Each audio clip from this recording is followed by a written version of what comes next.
Hey, what's up, my peoples? I hope you're all happy, safe, and well. And I'm in a really good mood today. Why is that, you say? Well, we've got royalty in the building. She's a friend of the show, a Scottish international, full-time legend, and making a second appearance on here with yours truly. Ladies and gentlemen, forget CR7, move on from R9, because today it's all about RC2, the Queen of Aberdeen. That's right, it's Rachel Corsie. How about that? That was nice. Energy. I feel there was a lot there that we need to go back. Okay, so I said, unravel it a bit. So for people who don't get it, I said, forget CR7. Mm-hmm. We see Cristiano Ronaldo or whatever. got that Forget bit. R9 for Ronaldo, Got the that original. Like, it's about RC2, like you're Rachel Corsie and you wear 2. You're right. So you're RC2. No one's ever called me that. Well, obviously you're Rachel Corsie 14 online, but let's not worry about that. No, you're Today, right. you I are like that subtle plug. Subtle. Nice. Rachel Corsie 14 on Instagram and Twitter, yes. and Twitter. Who would have thought, eh? Who would have thought? But anyway, let me get to it because you're dilly-dallying. I'll be honest, I've missed having you here. No, that's so nice of you. And for other people who, don't know why that is, if you want to find out about Rachel, please go back and listen to our original episode. I think it was the Queen of Aberdeen. Mm-hmm. Have a listen because she's, you are pretty cool. So yeah. Anyway, how are you? I'm good, thanks. I'm good. That's it, just good. You're just going to lie Just to me good. like that? No, it's a Monday. Okay. Start of a new week. Yes. You saw me on Friday, was a little frustrated, but new week. Yes. New me. So you're feeling positive, yeah? Yep. Okay. Yeah, don't say too much. Don't I worry, know, this will sorry. be like a 5-minute podcast. Just keep Just just one keep more saying answer. just keep saying yes or no. That's fine. Now, I think obviously on Friday you didn't look too happy, but you look happier today. Happier today. I think I think this is going out in a couple of weeks, so this might not be as relevant when the people hear it. But last week was the first week of getting back into a bit of team sessions, and you know how rusty that can be. That kind of first week of what is almost pre-season-ish, even though we've done so much pre-season on our own. Oh yeah, pre-season. Yeah, 6-minute run. How was that? It was okay. It was okay. What? I didn't quite do as well as I wanted to, but I also did totally fine in comparison to what I needed to do and okay. those So around me. without exposing you, tell me how well you wanted to do. I was probably about 30 meters short. That's not what I asked. Right, which would have put me... I'm competitive. It would have put me beside 2 other people who, in my head, that was my benchmark when we started. So don't name names, but how far did you want to get to in your mind before you were going up against those people? Did you have an idea in your head? I wanted to be over 1,400. Because 1,500 is like is what you need to get to. It's like a pretty high... Mm-hmm. It's like the top, you know what I mean? Like Yeah. The people who are coming in the top. Yeah, the Kenyans. I don't think you can say that. No, you can.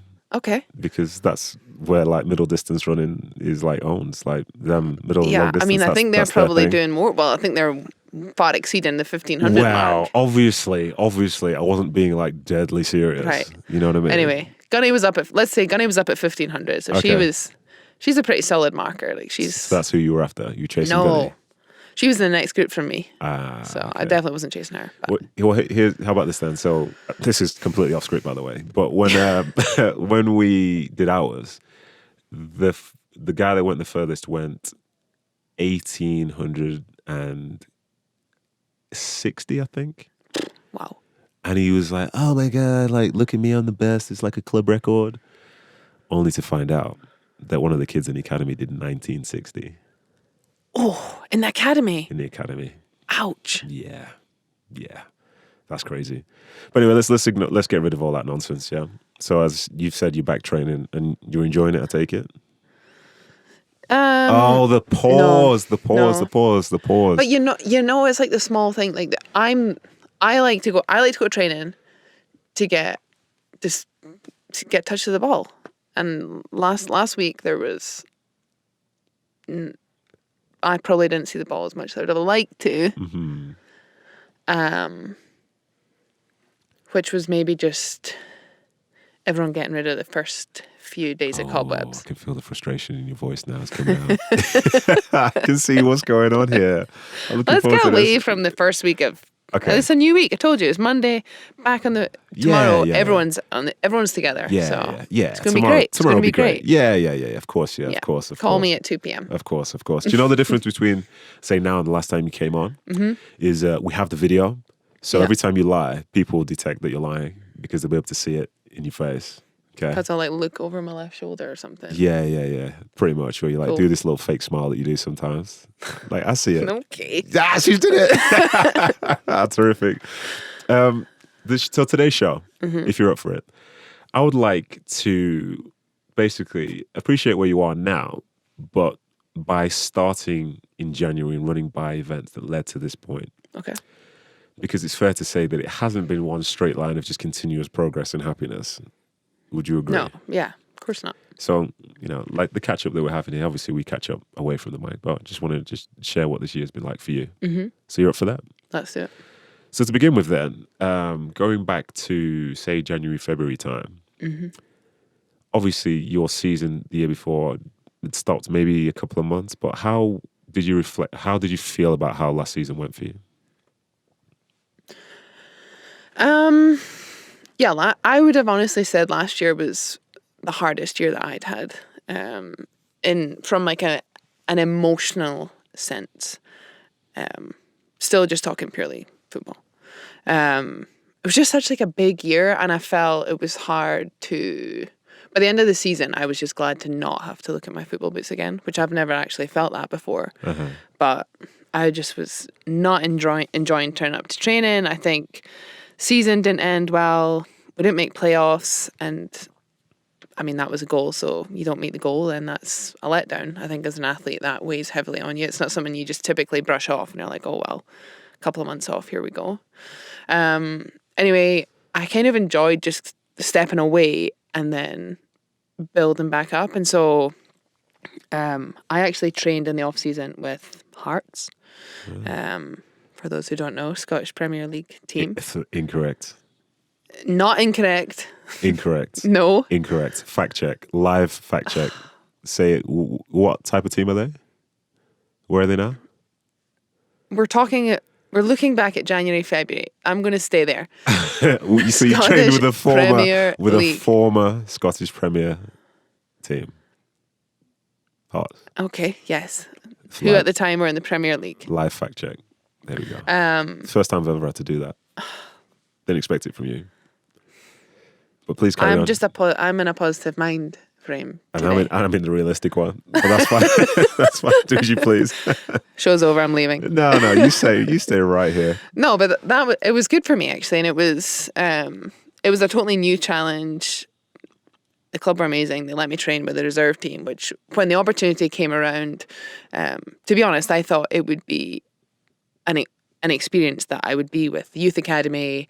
It would be once or twice a week, and it would give me an opportunity whilst I was at home and didn't have a consistent football environment. I would have, an opportunity to at least get some team training.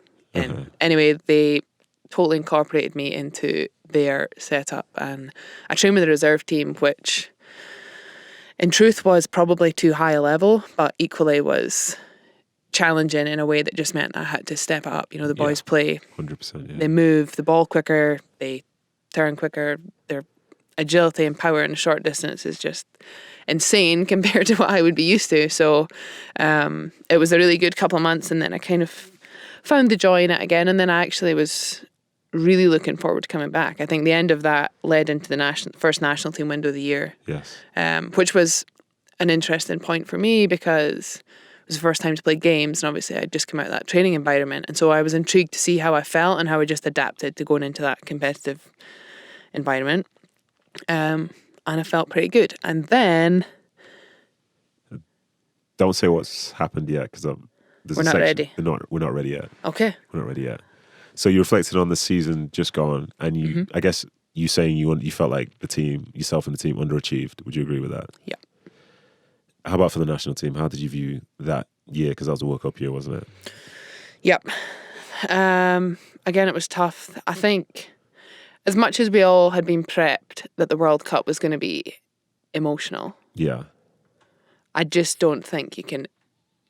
I don't think you could have imagined how much that weighed on each of us until afterwards. Yeah. And then obviously the nature and how we exited the tournament was just Yeah. horrible as well. I think that was just hard. I think the weeks after that were just,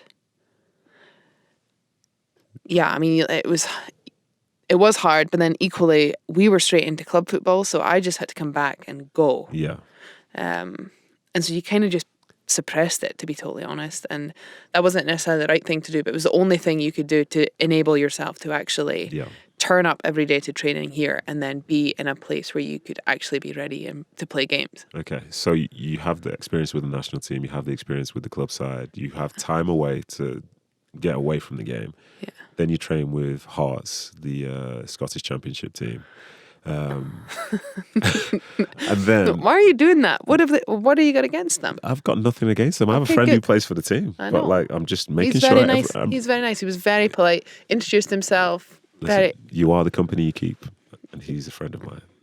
I can understand So why. there you go. So after having all those disappointments, the reset, the rebuild, what were your personal goals heading into this season? Personal in terms of like individual or just personal? Let's do both. Okay. Let's do both. Um. And remember, there's video rolling, so if you make stuff up, people will be able to tell. Got it. Okay. Yeah. I've got my notebook with me. I want me to quickly look at. Yeah, of course. See, Yeah, we no, I'm prepped the show before. Yeah, just read your personal like statement. Everything will be fine. To be honest, I think I feel I'm at a stage in my career and the injuries that I've had, I still have a goal to be available and fit for as many club and national team games as possible. Mm-hmm. And I work pretty hard at that to make sure that I am on a daily basis doing whatever I can to make sure I can prolong my health. So I think I felt like I wanted another season whereby I played as many competitive games. And ultimately, I'm here because I want to win the championship. Yeah. Okay. So did were your goals affected at all by losing one of the centre backs last year? Or does it remain the same for you? Because obviously she was your captain as well. Losing Becky. Yeah. It doesn't change my goals. Definitely not. I was obviously sad that she left, but equally I think what came out of that though that's really stuck with me and will stick with me forever is that Becky took the time to call me personally, and we had a phone call at the start of the year. And there was already rumours at that point, and I think I was aware as well, having a good relationship with Becky, that at some point, she would get to a stage where she would look to go home. Yeah. And I honestly just felt that in that moment when she called me to tell me personally, like that was a moment whereby I feel was like the perfect example of how I think our partnership was on the field and off the field, and just the respect we had for one another. And I think when someone who plays your position, who has won everything there is to win, who is considered the best or one of the best in this position, I think to be given that kind of recognition by her is probably one of the most or one of the highlights of my career, because I think it's like if your peers and the people who you respect the most recognize and respect you, that is something that hits you pretty hard. Yeah. And in fairness, like, I totally agree with what you were saying, because the two of you played so well together and you complemented each other. And obviously you're not someone who chases the limelight or anything like that or gets lots of headlines. And to be fair, neither is she. Yeah. But like you say, she's won everything. And the two of you had a great partnership. And it wasn't like 90% to 10%. The two of you had a great partnership. So that says a lot about you as a player, because that you complement one of the best centre-backs in the history of this league and this country. Wow. So there's a compliment for you. I've said it. It's been recorded. If you want any more from me, you're going to have to come back to this section and listen to it back again. Producer Ryan's going to have to clip that for me. Yeah. Just take a note of the time there, Ryan. Just what are we in? I feel About sick. 8 minutes? I feel sick. I can't believe I said that. Okay, so now you've gone into like the year's beginning. You're pretending you don't have any new goals. Like you're not pretending that Becky leaving hasn't changed the fact that you now want to be what she was in the league in that position. We're not talking about this, even though you must have been thinking it. It's natural. You're playing, well, maybe I'm wrong, but she's the captain. Yeah. She's the leader, how she leads of a team which just missed out, but she's gone. Mm-hmm.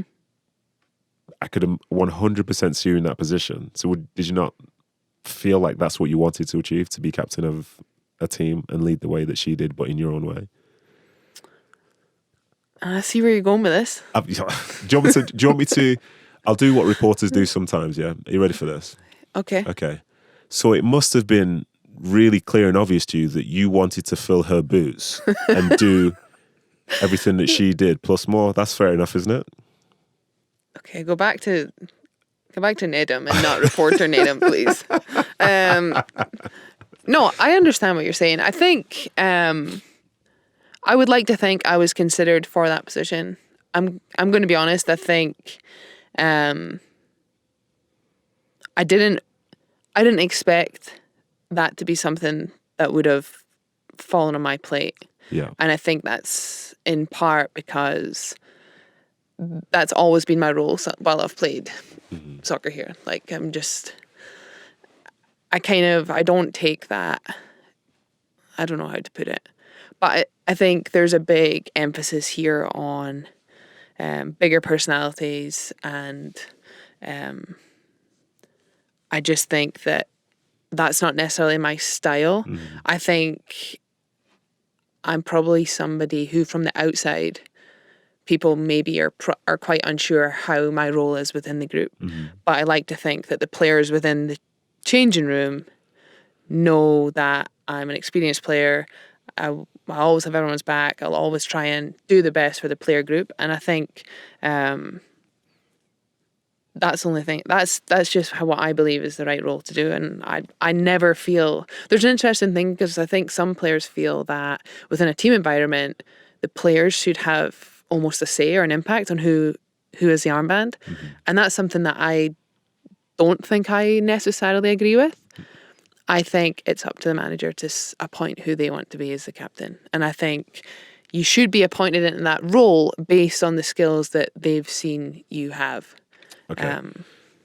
So A-Rod is the captain anyway, but you've said something there, and I was saying to Ryan earlier, I just want to have a debate with someone. So I want to have a debate with you right here, right now. So you said that you don't necessarily agree with players choosing a captain and you'd rather someone else picked it. But don't the players know who's best to lead them anyway, as opposed to a coach who only sees them for small periods of time? Yeah, but then I also think your role as the captain is you're in between the coaches and the players. So your role isn't just the players. So if you're the players' captain, you don't necessarily wear the armband. I'm only doing this for you. I just bit my tongue then, and it's just because it's you, because I really like you as a human. But I was gonna say something then. Well, you have to say it now. No, I'm going to say it, but I'll let you finish. Thank you. Because I was going to jump in. I was like, how? I couldn't possibly be rude to the Queen of Aberdeen. Thanks. Couldn't possibly. I agree with what you're saying, but as a captain, are you there for the players or are you there for the coaches? Well, for me as a captain, I'm there. If you're actually wearing the armband, you're there for the players, but you also have to be that liaison between the coaches and the players. It doesn't just stop at the players. I bit my tongue again then. I keep letting you finish your point. I keep wanting to just dive in at a certain You know point. that's right. No. I understand what you're saying. Listen, don't tell me why now. Maybe I don't know that.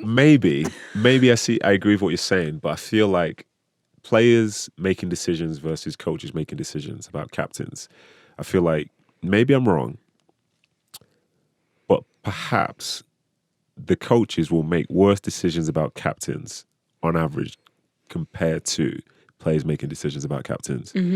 Because I feel some coaches make decisions about captains based on external influences and how something's supposed to look. But how something's supposed to look and how it works out in reality will always be defined by the players and how they approach said captain.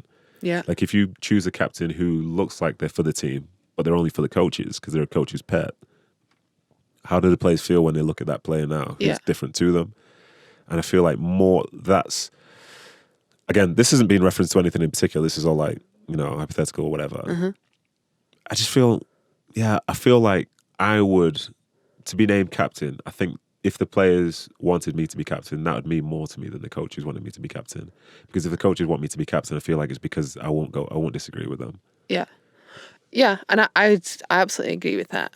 Like the play, and this goes back to me saying, the greatest recognition I could get was Becky saying that she loved playing with me. Like that's more recognition than if you win an award voted by the fans or things like that, because it comes from someone who knows you in a far more intense and close sort of scale. Yeah, for sure. And that absolutely is the case with if you're the captain. But I think like from being in a changing room environment, like it's not like once you have the captain, that's the only person that players go to. Yeah. So then it's like the players know who they feel comfortable to speak to, and I actually feel that A-Rod being captain has connected us more this year. Like I feel we've had some really good conversations, and I actually think that shows, again, just our team dynamic is that she does wear the armband, but there's a group of players who have experience and who all work and build relationships and friendships within groups within the team dynamic. So the idea is that everyone has someone they can talk to, and that person can feed the information up and down. Like it's not like one person. It's not like you only would ever speak to the captain of your team, and like, if there's an issue, then that's the only person you can possibly ever go to. Yeah. So, and also I think on the point of should players get a say, I totally am on board with that, and I can understand that rationale. But then I also think I've witnessed this. You have 2 or 3 players who have a louder and more strong influence than others, and they get a say, and then they probably influence 1 or 2 others of their little circle. Yeah. And so then, your players have had a say, but it's actually still just 2 or 3 people who might not be the best 2 or 3 people to put forward who's. Yeah, it's all fair. So we'll agree to disagree on this point. Okay, but great. I'll catch you out later. Don't worry about Can't that. wait. This isn't over. Can't wait. And also, one thing which you always have in your favour is not being a captain, because I believe you're captain material. You captain Scotland, don't you? I do. Well, it's only a nation, but you captain Scotland, and I think from what I've seen of you, I think you're a great leader. I think you're a great player. Oh, it's 2 compliments. Oh my God, my chest is hurting. Another clock check. Yeah, let's timestamp that one. Yeah. And one thing which always reassures me when it comes to things like captaincies, and this is something which you can relate to yourself because, you quite like yourself anyway, is that in his career, Pele was never captain. But he still I like where this is going. But he still led his team. He said you don't need to wear the armband to be a leader. Correct. So anyone who says that they don't need to wear an armband to be a leader is basically saying they're Pele. So there you go. You see the math? You see what I did there? That's 1 + 1 is 2 right there. Yeah, and RC2 is Pele. So anyway, let's get back on track. So you're trying to come back. I think your team maybe did a couple of training sessions, and then the pandemic hit. It did. And where were you when this actually happened, and how did you feel when you started to see the news? I think, so we'd just been in that national team camp, 10 days, 2 games. Or I'd played 2 games, we played 3 in total. I literally flew from Madrid via whatever, landed in Salt Lake, and I think about an hour before I'd landed, the news had broke of Donovan Mitchell and Rudy Gobert. Yeah. And pretty swiftly after that, the NBA went into lockdown and all professional sports here followed. Yes. So I woke up the next day, phone call, you're in quarantine for 14 days. However, so might we all be. Yeah. And the future is unknown. And how did you feel?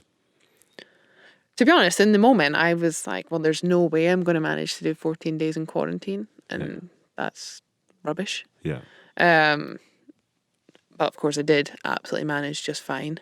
But then, it was, I think, I don't really know how he felt. I think it was a roller coaster of emotions, and that was the worst part for me. And I think this is how probably a lot of people felt.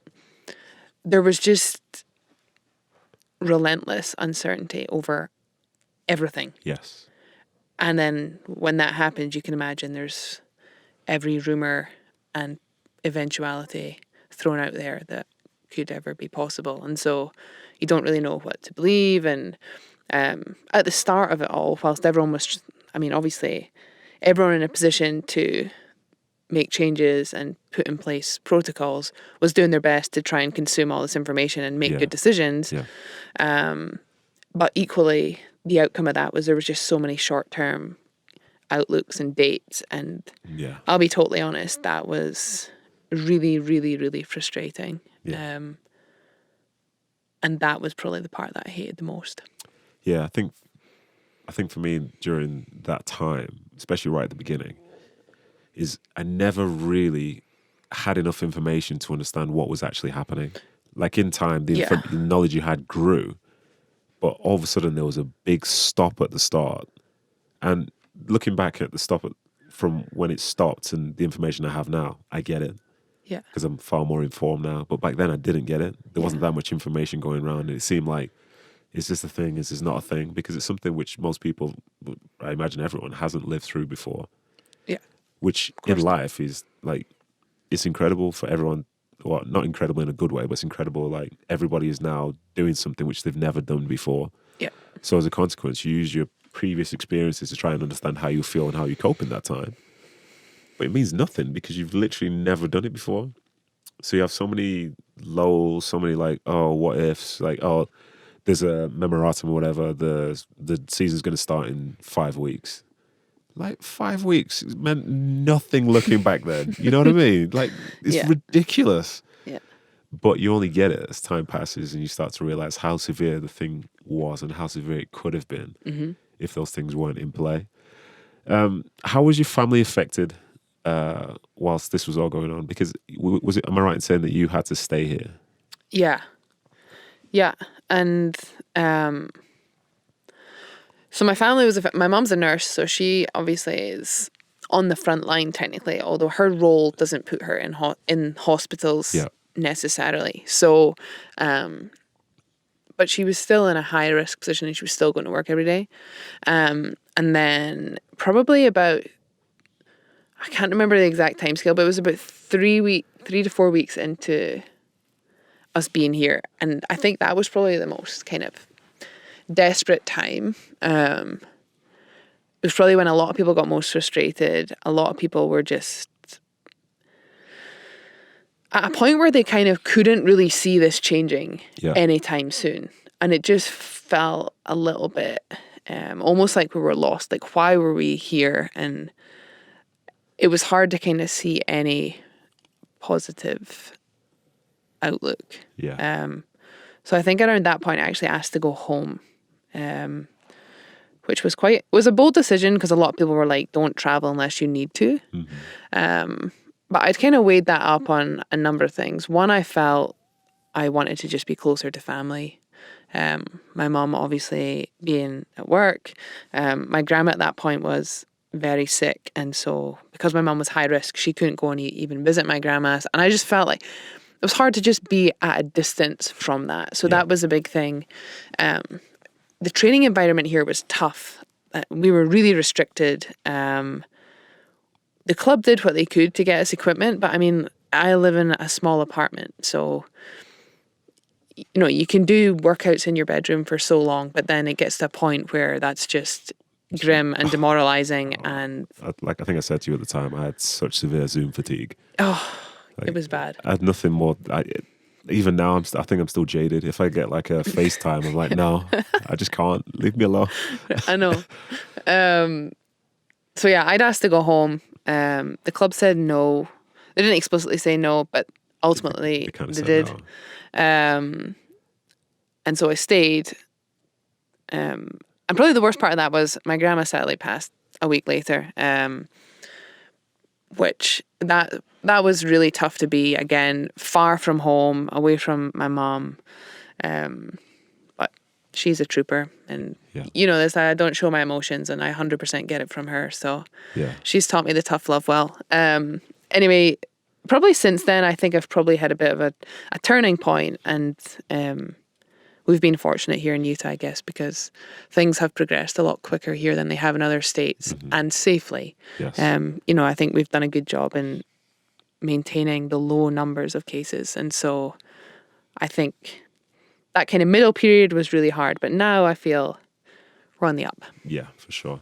So how did you manage to stay sane during that time then? What was really getting you through? Because firstly, like, don't get me wrong, myself and the 12,000 or is it 15,000 followers you have on Instagram, I think they know that you like to drink coffee. Yeah. So I know that Okay. that definitely helped you. But It what did. else was there?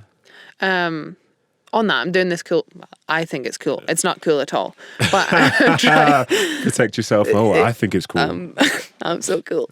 I'm trying to do this thing where I buy a bag of coffee from a small or smallish roaster every time I buy a new bag. Yeah. And then by the end of isolation, I keep the bags. Uh-huh. And then I'm going to make a little collage, hopefully, of all the coffee bags that I had during my quarantined life. You know, the two sides of me here, I'm going to present them, okay? Yeah. Like, one side says that's really cool. And Okay, stop there. Stop there. That's one side. I said Yeah. there's two sides. I only like that side. And that's like, that's really cool because firstly, you're helping small businesses and the small roasters and stuff. Mm-hmm. Secondly, it's creative. Thirdly, it involves time. So you've thought it through Yeah. about strategics and all that stuff. And fourthly, like, that's just awesome. It's like a story in the collage. Mm-hmm. And like, oh, so cool, man. I wish I would have thought something that creative. And then the non-creative side of me is like, oh, shut up. What are you going on about? What a loser. That's what you do, collect coffee bags. It's pretty annoying in the cupboard because they don't like sit that neatly. So every time I open to pull out a cup, I'm like, they like fall out. I should probably just put them somewhere else. But So are you going to be posting the collage on your Instagram Well, I or need to Twitter? now, won't I? Rachel Corsie 14 on Instagram and Twitter, do you say? I'll Or need what? to, yeah. That'll be on there. Look out. Stay tuned. Yeah, if anyone sees that because of me, you're welcome. You're welcome. So for me, obviously, the time was tough, but not as tough as, say, it was for other people because I have kids. Mm-hmm. And, you know, as far as it goes, from the moment they wake up, it's almost like they set the direction. As an adult or as a parent, I pretend I take control, but I don't because it's whatever. Okay, well, they need to eat at this time. They need to eat at that time. Okay, it's time for them to go to bed. So we have to do this. We have to do that. And they always, like, everything's based around them. Yeah. So each day has a purpose because it's to be with them. And I'm very lucky because I've got great kids. I've got a great wife. Shout out Lucy. And, like, that's cool. But I just needed to check something out, actually. So you said you have no emotions. Yeah? Or you don't really show emotions. Because Yeah. you're not an ice I queen have or them. anything. I have them. You're not an ice queen or anything like that. And obviously I'm a father. And I like to make people smile, especially my kids. But I'm going to test out some stuff, new material I've got on you, okay? Okay. Ready. So if I break you, then it means I'll be able to do it to anyone. Yeah? Okay. All right, first one. Why can't a nose be 12 inches long? What are we testing out here? Just why can't a nose be 12 inches long? I don't know. Because then it would be a foot. Okay. Okay? Right, so that one's Dearie so. me. All right. What? Okay, so this is I'm just trying to lighten the mood, you know. I like just test it. out to help my That was material. good. That was good. Okay. So why can't the bicycle stand up by itself? Don't know. Because it's too tired. Yeah, we like that. I like the little inputs of the little clapping or the cheers. Yeah, well, you know, we do That's serious precious. pre-production over here, by the way. Yeah. All right, so this is the last one then. Okay. This is the ultimate one. This one's for the American listeners, and feel free to take any of these for a small price, and you'll see if you'll make people happy. So pay attention to my words, okay? The last one. Mm-hmm. What concert costs just 45 cents?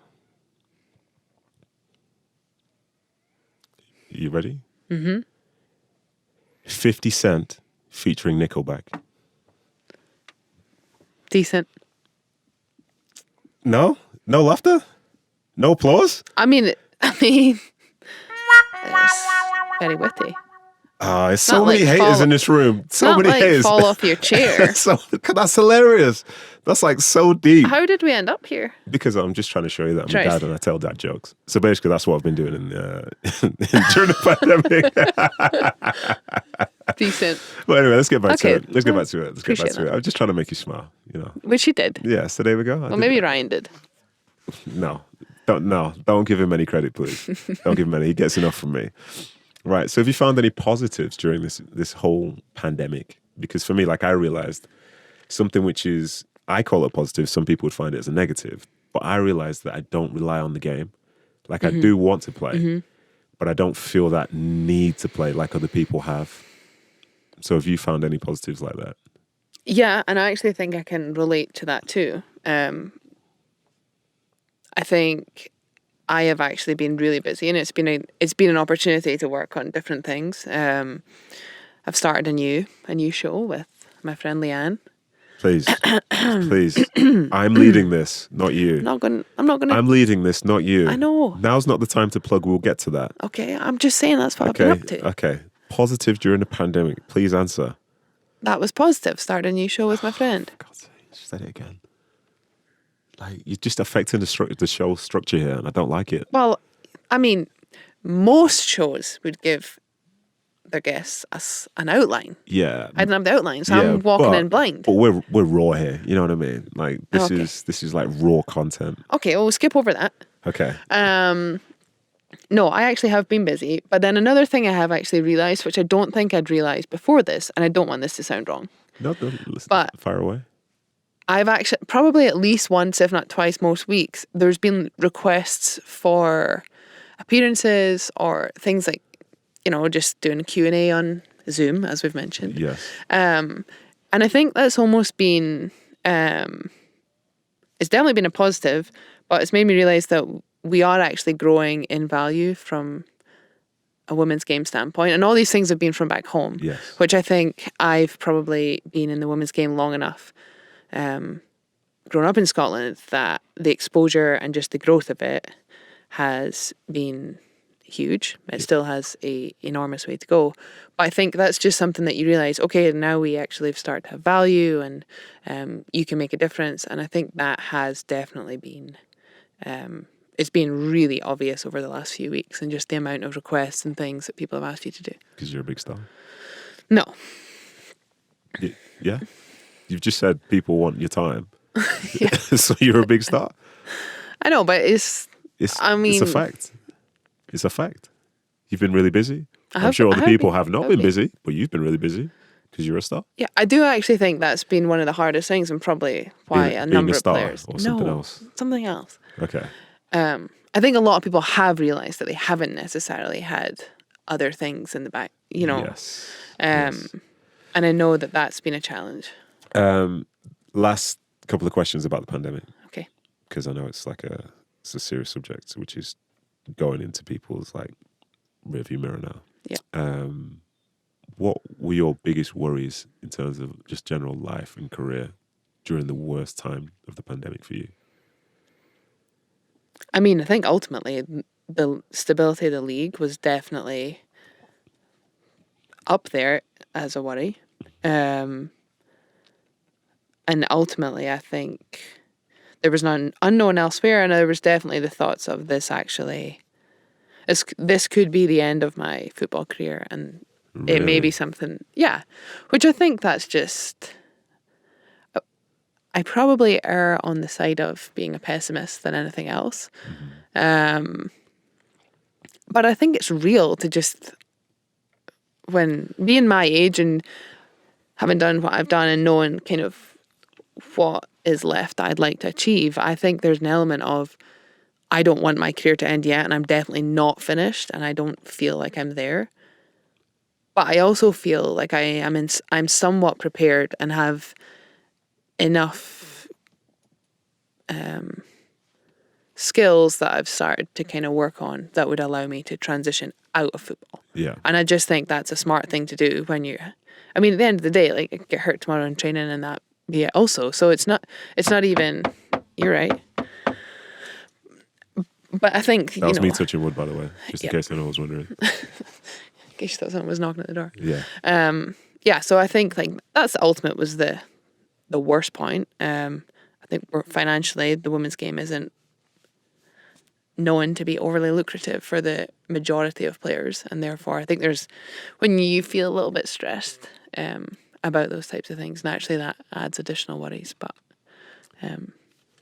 Yeah. Would you say that the person who faces the least amount of disappointments in life is actually a pessimist?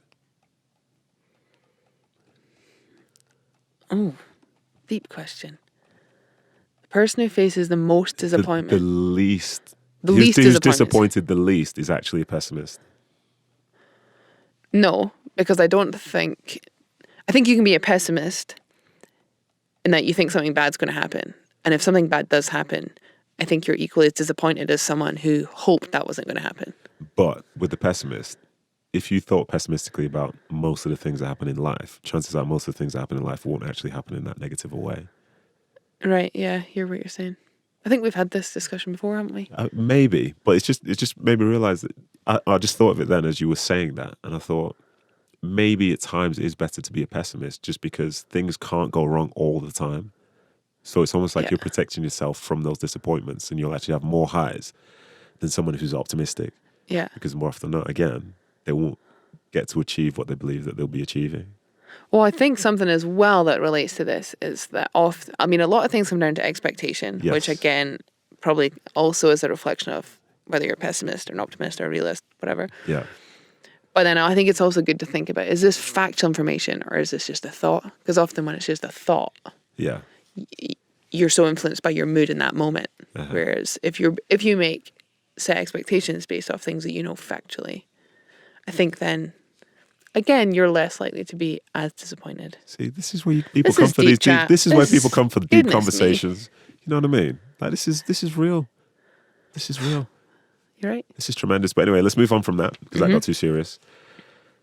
I have reason to believe that within the women's game over here, you have a new role. Just, obviously we've not spoken to each other all year, so I just heard it through the grapevine. Yeah. What exactly is it? What's this new role? Well, I'm assuming you're alluding to the fact I'm the vice president. Oh, hello. Ryan, can we have the drum roll? Oh, Excuse my me, drum roll. goodness. Oh my goodness. The VP is in the building. Oh, hello. Tell me more about this. No, so I am last year was voted in to be the Royals player rep. Let's talk about I'm telling you the story. I'm giving you the backstory. I thought you wanted content. Ryan, have you got enough memory card for this show, right? Because she's going to start yapping now. I might need to be a two-parter. It's not my fault. My goodness. Not my fault. There we go. Go on then. So last year you voted in as the rep? The team rep for the Players Association. Okay. So you voted into a position of power to represent the players. Like you would be a captain, but you're against that. But please carry on. I'm not against it. These are your words. You said it. You said it. I didn't say I was against it. You said you don't trust anybody that's been voted in by the players, yet still you're voting by the players to represent the players. You're a journalist, Nedum, right now. Nah, I'm not. I'm just your friend. Let's go. So yeah, you voted in. So I was voted in. Yeah. So that was cool. And I'm quite passionate about that stuff because I think I've seen it work in the benefit of the game, both in England and in Australia, where their Players Association has really helped establish better standards, improved financial benefits, improved other benefits of just the player's experience as a professional, which I think is fair to say in the women's game needs substantial growth. Yeah. And so that was quite exciting. And I also think there's just like a lack of awareness and knowledge of what it is. And I felt I was someone who probably had a good grasp of the role of a players association. Yeah. So I was quite excited about that. And then when you get voted in, unless you choose not to be, the term is 2 years. So naturally this year is my second year. Yeah. And then I think the Players Association has only been established for just over 2 years. And so it's very, very new. And they had scope to expand their board, which is made up of current players as well. And they wanted to fill the vice president role. And so I was voted forward by other... Oh my gosh, these votes again. Other reps. Yes. So that was very flattering. And to be totally honest, it's probably been the toughest year to take on that. No Because doubt. I think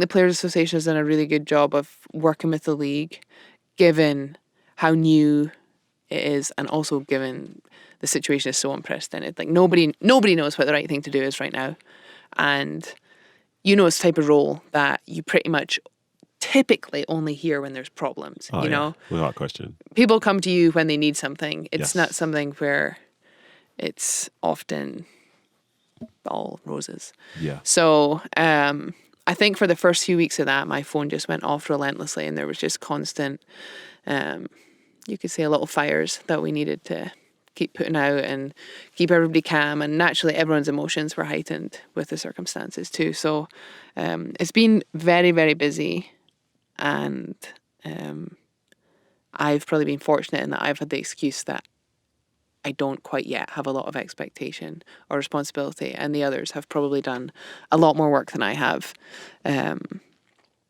However, I think if we can get some stability in through this tournament in the summer, I think the second half of the year there could be some good opportunities. Why do you think they chose you for that role? Oh, Good question. oh. Do you know, every time someone says this on my show every week, That's hard to believe. listen, the tapes are out there. Truthfully, I don't know. I actually have no idea. I don't even know. I don't know who even nominated. I don't. Oh my goodness just- gracious me. This is me trying to get you to talk about yourself as a person and the skills which you bring know, to it's that tough. role. Well, You could say, oh, well, it's because I'm very passionate about helping the league. You could say that. You could say I don't fall asleep in the meetings. You could say any of these things. okay. Just- Yeah, well, I mean, I have said that I am passionate about it, and I feel I've probably been someone who's experienced a lot of different. Let's say I've had a lot of different experiences throughout my career, and I also feel like, especially being here, I feel there's been moments in it that I've very much felt disregarded, and I don't know how you would explain it, but just it's at times not the most rewarding job. Yeah. Is how it's definitely felt. Yeah. And I think one of the things I'm passionate about in life is that no matter what you're doing, and especially in sport, no matter what your role is, you can always have value. You know, the only person, everyone has value in a team. It's not just the best player. Yeah.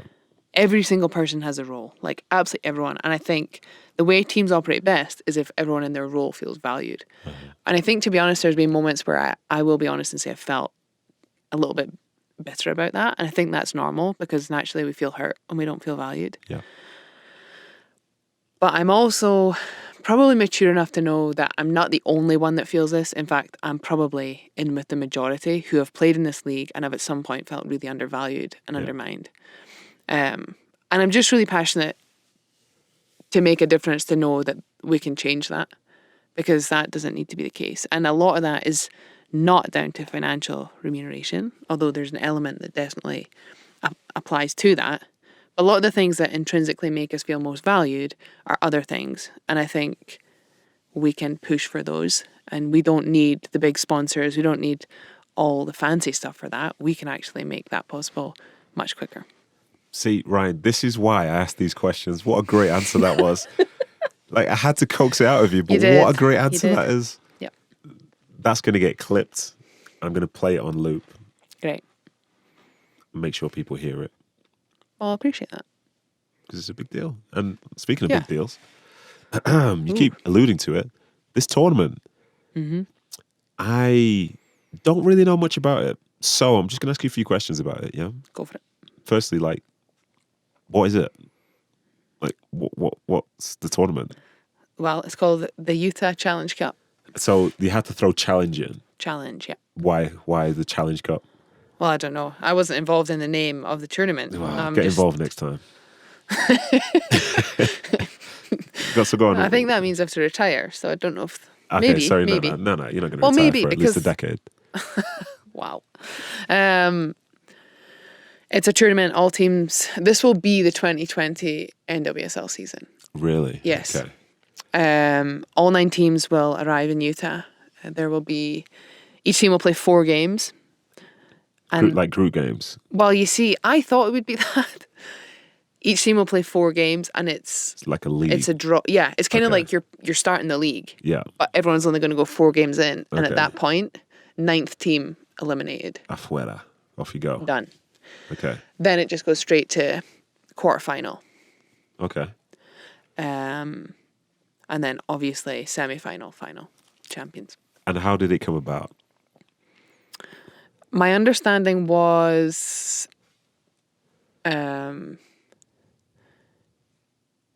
the league made a decision that was the only or the best option, which ultimately became the only option for there to be soccer, football. By the way, you said soccer twice. I And you owe know. me 2 lots of 10 push-ups, which you'll be doing at the end of the show.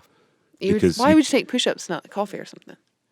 Or like, Because I don't want you to like just actually enjoy the experience of being okay, punished. so I have to do 20 push-ups at the end. Yeah, it Great. could be more. Great. It could be more. Just be We're careful because you at can call 20. it. Listen, I call it football. You Yeah. call it football. But you're saying it's soccer to me. You're right. That's on me. Yeah, but please carry on. So that was the only option. Of actually, I think, having live games this year with some kind of. They felt that was the only thing they could put on the table that would have some certainty. As things stand, the travel, I think, is what is the biggest issue to work around. Is how do you control as many things as you can in comparison to a tournament style. Yeah. In terms of your exposure to outside risk, the wider community, all these things, Yeah. and have teams flying around the country. And I think that was the biggest thing that just they couldn't find peace over, and they couldn't find a protocol that would really be maximising the safety of not just the players, but like everyone, Yeah. Wider community. And then the owner here, Deloy, I think, had a plan that he felt he could put a proposal forward that would mean that we would host the tournament here. And that was then voted on by the rest of the board, which my understanding is made up of each of the teams. Okay. And how are your salaries affected if you're only going to be playing a maximum of 8 games? Yeah, so that was our part in the Players Association. We were really, and to be fair, the league were very forthcoming with this. Also, they prioritised that they wanted to make sure that they protected salaries. That's very good. And one of the ways to do that was that we would have to try and have some kind of competition, Yeah. which would allow sponsors, including a sort of TV package, to showcase the games that would enable some of the financial burden to be essentially protected. Tell me about this TV package, because I imagine I won't be allowed to go and watch the games where they're being hosted. So where do I watch the games from my home? I don't know why I'm saying I believe. I know if I'm well. It's CBS Sports Network is showing the games. Okay. Which I thought was interesting because last week I was interviewed by CBS New York, and then in my head I was like, me? Yeah. It was You're the kind of VP. amusing. I was like, You're the VP, why not? I know, but I mean, I'm still like, they chose me. And then I actually did something really stupid. I was like, where can I go? So I ended up going into, I was trying to find a wall that was just like a plain background. Yeah. So I sat down in my room, and the door handle's not on the back of my door. Yeah. Sat down in my room, and I had the balcony doors open, and so the wind blew the door shut, and then I was stuck in my room because I don't have a door handle on the back of the door, and I live alone. So that wasn't great. Anyway, Yeah. I got saved. I'm out. Silly story. I kind of got flustered. I was going to be on CBS New York live. But you were locked out. Yeah. But it's on CBS though. Do you know if anyone can watch CBS. it back in the UK or back in Europe? My mum keeps asking this. Did my mum ask you to say that? Shout out to Rachel's mom. But no, she didn't. But great minds think alike. I just, as I'm telling her, I'll figure that out the week of the games. Okay. I think somebody just said it's on Twitch. There you go. Yeah. Which, I'll be honest, I don't even understand what Twitch is. I know, I don't really either. But it's a thing. At least they can watch it. Well, there you go. Exactly. It's a thing. And it's got a lot of people on it, I believe. Twitch. I'm sure. And also, it's better than last year when I had to go on Yahoo Sports, the app, to watch it. Because I've not had a Yahoo account for 20 years. And I had to rejig that and start again last year just to watch you play. Well, I appreciate your commitment. That's all right. I'm all in. Listen, when I'm in, I'm all in. But in all seriousness, that's a little frustrating because there's a lot of people who, well, I hope there's a lot of people who probably wanted to watch the games, but they probably aren't going to that hassle. Yeah. And it's like, everyone's watching the Bundesliga. I'm not comparing NWSL to Bundesliga. However, everyone's watching it because it's easy to watch. Yes. Like, you get up in the morning, you put on the TV, you're kind of fed up of watching the news, and then you're like, great, 2 games on this morning. Yeah. I probably would never normally watch that, and I'm sure. Actually, to be fair, I think I like the idea of Twitch because I think the way that sports go now, people do still watch games on TV, but streaming is becoming bigger and bigger. Yeah. So if they can provide the games on a streaming platform which people actually go to, Then it's good. I agree. Yeah, exactly. Because the audience is different. It's a younger audience overall, and it's probably better. Mm-hmm. Like, that is a positive. Because even just the other day, I was on YouTube, and the video at the top was an NFL video of I think it was a Madden simulation between 2 teams. So nobody's controlling it, and it had 1,000 people watching. And I was like, this is where we're at with the world right now. Yeah. So imagine what actual live, non-simulated sport would look like if you put it in a place where people there we go. have access to it. All right, let me really get to it now, yeah? I'm going to get right to it, okay? Right to it. So the Utah Challenge Cup being played at Harriman. Mm-hmm. So all 9 teams are going to be here. We don't know exactly which player is going to be here or not at the moment, but you're going to be there. I'll be there. And therefore, because you're there, and because it's in Utah and it's at Harriman, that makes you guys the favourites. Mm-hmm. Do you feel like you're the favourites for this tournament? No, certainly don't feel like we're the favourites. I think we feel there's advantage. I think we feel there's an advantage, certainly. I think we feel there's a massive expectation. Do you think it makes it? Obviously, you always want to play in front of fans because that's why we like why we play the game. But do you think it makes it easier not playing with fans there based on that expectation? For me personally, no, but I can understand why it might for some. I think I love the fans here. I think the environment playing here at home is just such a fun part of being part of this club. I think we've done a really good job first 2 years of building a fan base and then trying to consistently build on that. Yeah. I think that's really important, is to try and sustainably grow that, not just be like, how can we just fill the stadium? I think there's an element of trying to build that passionate support that's and maybe that comes from being back home. I think I feel, you know what it's like to be a fan back home. Yeah. And you support your team. And like that's something that I really love about sport. And I think that's a culture that I would love us to have here and keep building to grow that. Yeah. So I wish there could be fans, because I think that's a big part of what I enjoy. And I think, there's expectation. And if there's more fans, there's more expectation. And I don't want to let those people down. But equally, you're giving your all. And hopefully, if there's a good outcome, then that's an even more special occasion that's worth experiencing. Yeah, for sure. I think with your team and other teams in this league, or to be fair, just playing football in America, I think it's about growing the core fan base, the ones who are always going to turn up, because obviously some people, rightly so, will not go to every game because it might not be convenient, it might be the weather, it might be whatever. Yeah. But I think that's what other leagues have. They have a dedicated fan base to the point where whether it's rain, sleet, it could be 1,000 degrees, could be a nuke about to land in the middle of the field, but they'll be in that stadium wearing the kits and they're good to go. Yeah. You know, it makes such a big difference. But let me tell you something now, okay? Stop looking at the book. Stop looking at my book. Stop looking at my book. we're recording, and I'm going to say this. I'm going to challenge you, okay? Yes. So the aim for you is to have 8 games. The minimum for you is going to be 4 games, but you'll play 7. 7's the most. Oh, 7, sorry, yeah. Yeah. The minimum's going to be 4, Yeah. but you'll play more than 4 because you're the Utah Royals, yeah? Yeah. So I challenge you to a goal contest this season based on the maximum amount of games that you will play this year, Okay. yeah? And firstly, to the listeners, you need to decide who you think will win. So please reach out to me at kickback_Nedum on Instagram and Twitter, and also Rachel Corsie 14 on Instagram and Twitter to let us know who you think will win. Yeah, that's the first thing. But I have this sort of like nagging feeling in the back of my head that it would be like watching paint dry, the two of us trying to score goals. Mm-hmm. Probably. So I thought of a few tiebreakers. Okay. Yeah. Because this has got every chance of just being a one and done or like a 0-0 rollover. Yeah? So here are the tiebreakers, because this could get really ugly. The first one is shots on target, yeah? Okay.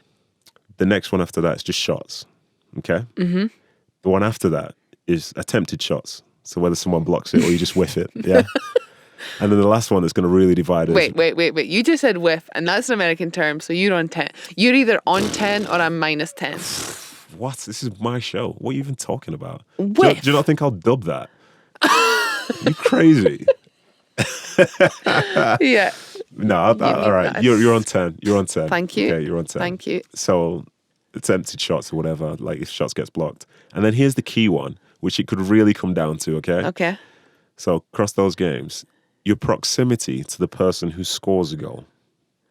Okay? Okay. And I think I'll win it on that one because I always tend to stand near Damir Krylak when he scores. If he misses the ball, I'm always there. Right. So I think I'm going to do you on that. Interesting. If I That's don't beat fair, you on the 'cause other he's ones. great. Yeah. You should actually just run with him. I do. I literally do. If you watch a lot of his goals, as he's heading it in or whatever, it's like, you'll see me jumping right behind him. But he gets there first. Yeah, go to me. You're the best, man.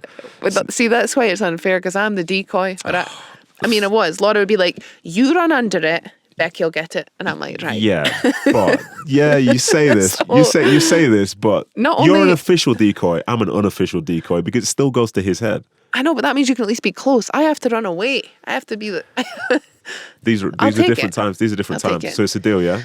Deal. So listeners, please just go onto my social media and tell me I'm going to win. And if you're going to put money on it, smart money's on me. Yeah? Sure. Oh, sounds like a threat. Whoa, check you. Can I talk about you, the podcaster? Sure. Because one thing we know is that you love podcasting. I love it. Actually, I love being in here. I haven't been in here. Well, I came in briefly a couple of days ago. It was the first time in so long. It's just such a nice feel. Yeah. Like the foam walls. Do you not feel a bit cold in here though? Ryan keeps getting the temperature wrong. Yeah, it is cool. Cool. I wouldn't say it's cold. I mean, I'm wearing shorts and a t-shirt. Yeah, but I have been known to wear like hoodies and like just bring a blanket and stuff. Yeah, but that's because you ever find when you take the headphones off, your ears are sweating? Yeah. But have you ever been in here when he's made it hot? No. That would be terrible. Oh my! He's like, oh, sorry, I kept trying to change it, but it just didn't work. I keep trying. I'm like, thanks, Ryan. Does he do that depending on the guest? Just if he wants you to sweat and be awkward and be uncomfortable? Continually wants me to look nervous. I'm going to ask a ridiculous question. But yeah, so you're the podcaster. Yeah. So firstly, what happened to Rethink? Well, Erica decided at the end of last year that she was going to retire from The podcasting game. football. Okay. And so I think we both felt it was a good time to just have a break. I also went home and she was focusing on kind of some new... They were moving. Her and her husband, Mark, have moved to LA. And so we just kind of pressed the pause button. And I think we didn't really have a plan, to be honest. And we still don't have a plan. I think it's something that we love doing together. And we built a really good base, I think. Yeah. And it's on hold, but you can still check out all the episodes. So, if you want to. plug. Rethink. All right then. So on to podcast number 2. Right. So behind the goals, what's the concept there? To be totally honest, me and my friend Leanne, Leanne who? She's just called Leanne. She just like Leanne, Brazilian, just one name. Yeah, one of those. No, name's Leanne Crichton. Yes. We've grown up. We played youth international football together. So I've known her. Well, we discovered the other day, half our lives, Wow. 15 years. Okay. But no, we've just always spoken in the last couple of years, and she started to. She does some media stuff back home, but TV presenting on the BBC, and covers a lot of football. And we've just always said we should just do a show and just do something that's fun. And I think she'd seen. I think she went to school with Snodgrass. Okay. And I think basically it was early. We'd spoken about it when we'd been in the national team camp in March, and we were like, we need to just do it, and we just need to, let's just start, and we should just go. Yeah. And that really challenges me because I'm a structured person. I'm like, I'm not ready, but Yeah.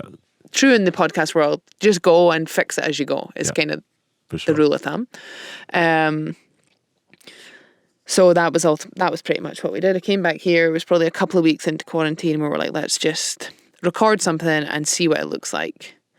And that ultimately became episode 1, which we have to really just call it a show at the moment because we're not on any of the podcast Why is that? channels. Pretty much because we're doing it ourselves, and I'm not the best with technology. Hence why my laptop's here, and I'm panicking about trying to get this week's episode posted. I've tried 4 times. Okay. If only there was somebody in the building anywhere that is good at stuff like that. Yeah, well, he's taught me all the tricks. But he's not taught you too much, which means he remains valuable. Yeah, he's a smart guy. You see the trick? He's a very smart I see guy. what he's gone for there. No, and it's something that's lighthearted, and we put an audio version out on SoundCloud, and I post a video version, which, to be honest, I think has been the fun part because I think you get a different vibe to watch it than it is to just listen. Yeah, for sure. And it's been fun. I feel like you kind of get to know people more when you can actually watch them have the conversation. Yeah, and you see the interaction and the body language. And It's also like it's borderline a bit creepy as well because it's like you're in the room, just like there with them, just watching everything that they're saying, laughing along with them, but they don't know. High five! Woo! Oh, guys, yeah, it is a bit creepy, but it is a lot better. I do like that. And sorry, where do people get this? Which Instagram or your SoundCloud. Instagram, Rachel My Corsie Instagram, 14. yeah. There is a @behindthegoals_ Instagram too. It's a little. We're struggling to build that up. It's another work in progress. You got to start somewhere, and it's a steady flow. Oh, it's so negative. Just own it. Real. Right. Real. So here's a question which I don't know the answer to. Okay. Have you got any plans to do any more podcasts by any chance?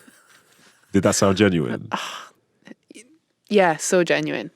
Yes, I do. And I mean, quick answer, yes. Longer answer, the plan is to start a new show that is going to be with myself and Lisa Aitken. Okay, who's she? Professional squash player. Oh. She is also my girlfriend, but that's like one of these things that's like I feel awkward. It's like if I don't say it, it's weird, and if I do say it, it's like To be honest, like I know she's your girlfriend, but I was trying to more so get the fact like you just say Lisa Aitken, like what does she do? Like people will be drawn into what she does as opposed to a relationship with you. Firstly, totally. So don't you're wearing a cap for goodness sake. I know I'm representing. Yeah, but you're not saying to people like Just where gonna it look is. into the camera.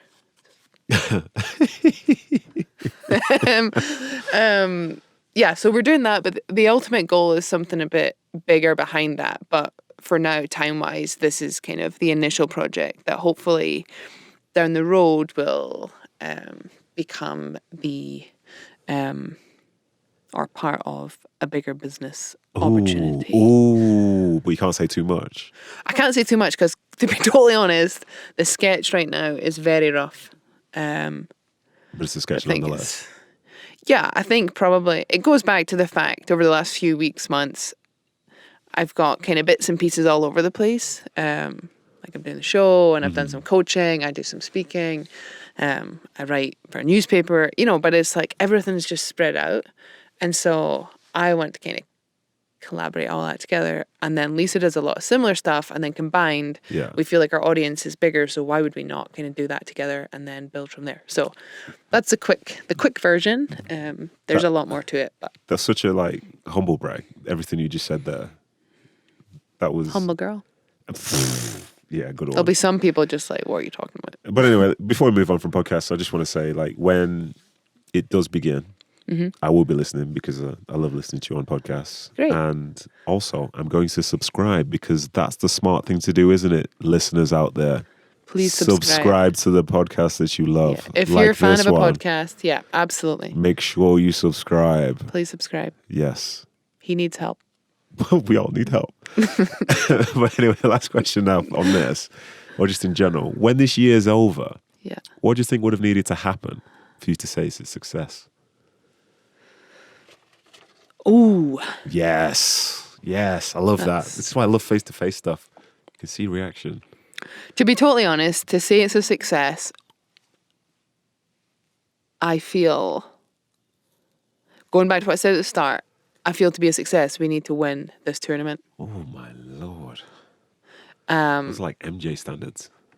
Yeah, but that's because that's the goal I set out to achieve. And I don't think that means that. So if you don't do it, it's a failure. No, that's what I was going to say. I don't think so. But for me to think of it as a success, that's what I would like to achieve. And I think that is it's not massively ambitious. It's going to be really hard. Because I think in these types of things, tournament style, in a short space of time, anything goes. Anything could happen. You know, like in the quarterfinals, you dominate a team, you should win 6-0 and you get beat 1-0 in the last minute. We've all seen that happen endless times. Yeah. So I think that's really hard, but that's why I think it's not necessarily a failure. But my goal was to win, and this is now, the goalposts have moved because tournament looks different. But that's still what I want to achieve. However, there is other things going on in my life, and I think it would also be a success if I was able to hopefully get the new podcast up and running. I think it's already a success to show with my friend Leanne. And, I think it's hard to know what the second half of the year will look like. Yeah. I don't even know where in the world I might be. We haven't been kind of told the parameters of what will be expected kind of once the tournament is over. And so I just think there's a huge amount of unknown. But either way, I'll find a way to make my time productive. Oh, see these great answers you keep giving. I can tell you do podcasts. So let's relax for a second and just take some would you rathers, yeah? Okay, let's go. Right, so this always signifies getting towards the end of the show. Great. So here we go. Somehow, in this mind of yours, even though it's pessimistic, it's also like fortune telling. And you've seen this thing, this vision, where your team's going to win the tournament, but every game you play in, you're going to score an own goal. Yeah. Great. So would you rather play every game or sit on the bench? Because I'm going to score an own goal. You're going to score a goal in every game, an own goal in every game you play in, but your team's still going to win the tournament either way. So would you rather? I'd rather play. And score an own goal in every game? Yeah, I'm not doing it on purpose. I mean, massively unfortunate. Depends. Might not have a contract next year. But you'd rather do that? Well, yeah, because in my head I'm thinking, well, I must have done other good things. Why? I'm just being optimistic. That's not like you. It doesn't suit you. Be pessimistic. You want to have it both ways. Shame on you. Oh, look at this. Yeah, just pick and choose. All right. So now, would you rather play... how many games is it? 7 games to get to win it. So would you rather play the first 6 games and then be dropped for the final, or be dropped for the first 6 and play the last? Oh, I'd rather play the first 6 games. Really? Yeah. Not playing the final? Yeah. Even though it's like a final, not just a final league game? Yeah. And why is that? Well, because I think you're making a bigger contribution to the team, I think. And also I want to play. Like otherwise, I'm playing one game this year. Yeah. And the other option is to play 6. So I'd rather play 6. And if you're dropped, then That's the thing. That's the best thing for the I team. said dropped. I Yeah. said dropped. So you wouldn't have done that well leading up to that point, but you were playing. yeah, but I'd still be trying my best. So do you know what this is like, actually? I've been talking about this a lot recently. People believe they know how they're going to feel in a situation, and they enter the situation just like, this is how it's going to be. But then they end up not being the case. Like, Do you want to know? I'd be in the worst mood ever. That's what I'm trying to get at. That's Initially. you being honest. Yeah, I would be. You'd be misery guts on the sideline. No, Alton I'd Dowie, be. you'd be asking for one-liners from me. No, do you know what? I'd be a good team. I'd be a good teammate. I would be infuriated and annoyed, but I do think I could channel it. Maybe not quite in that moment at training for a short period, but I equally know how that feels to be the person that's then playing and know that someone else is just being off with you, and Yeah. that is such a like that vibe from anyone is just so unwanted. So you'd rather be the person with the negative feelings in the final than the one with the positive feelings playing in the game? Yeah, because I would not do it to the detriment of the team. Like, I'm pretty confident I wouldn't negatively affect my teammates. I'd be a good teammate. I'd just be disappointed internally and annoyed at the head coach. Thought as much. There it is. Right. Would you rather be the best player in a bad team or the worst one in a good team? Oh, worse than a good team. But when I say worst, I don't mean like you're not as good as others. You're like the worst. It's tough. That's like me at Hearts. So you thought it before? I don't believe that for a second. You just see it would be like whenever the coach would be like getting pairs, and that would be like the worst thing you could ever say, and you just see all the boys quickly getting a partner. Yeah. And I'd just have to be with whoever was last out, who was... So you say you'd rather be the worst than a good one? You want to own that? Yeah. I mean, neither of those is a great outcome. Well, yeah. That's why we do I these, think, would but you at rather? least if you're in the best team, that could be fun. Yeah, but you're just a laughing stock though. That's the problem. But yeah, anyway, I'll accept your answer. So, I'm going to start off with 6 months, but I might make the time a bit longer depending on how you answer. You had to go 6 months without either coffee or football. Which would you choose? Oh, that's a good one. It's a great one. I've been 6 months without football, and it's pretty rubbish. Yeah. I've not probably been 6 months without coffee for at least 14 years, Yeah. 12 years. No, of course, I would rather have 6 months without coffee. I'd have a really bad headache for a good few days. So. And you'd be fuming as well. You'd be so dour. Just, oh, God. Yeah. Yeah, I don't fancy that. So, this one, I might have to re-explain this if I don't say it right the first time, yeah? Okay. So now, you're in a country now where nobody speaks your language. And the language that they speak, you don't understand. You can't speak it, you can't read it, you can't write it, yeah? Everybody's completely different. Oof. Would you rather be, say for a month, would you rather be in that environment where you can't communicate with anybody, or all alone and not have anybody to communicate with?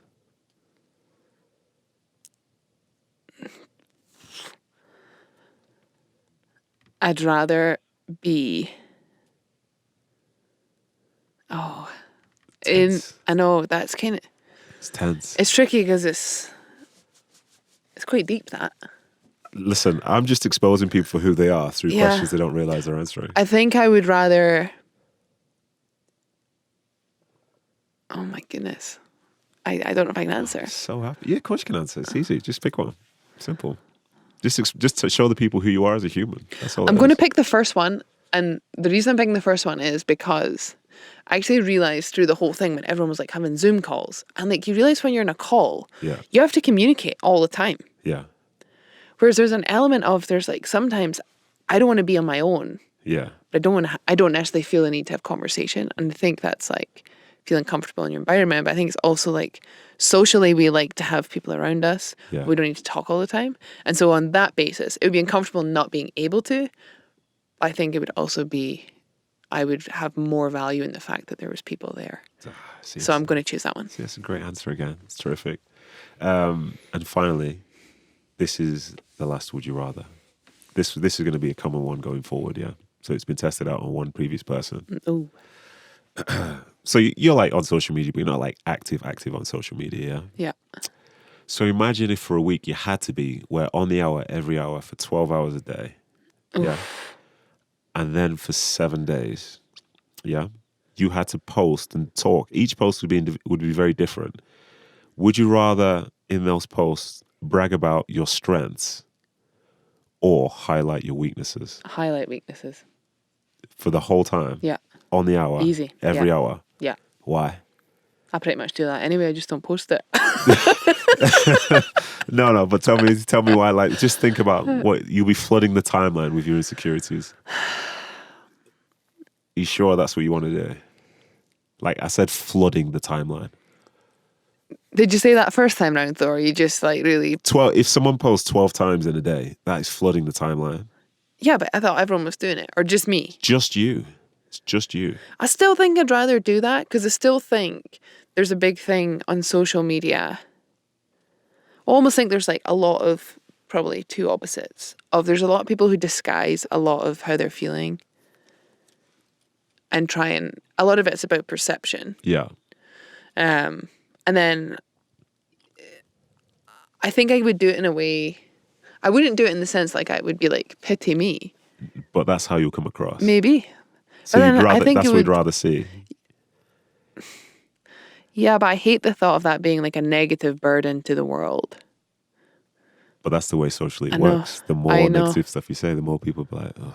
But then equally, like the positive, like talking about your strengths, like that's different from talking positively. Yeah. So then I'm like, I don't know. So you're still sticking with talking about your weaknesses 12 times a day for a week? Yeah. Oh, I would unfollow you so quickly. I know. But thankfully you don't have to do that.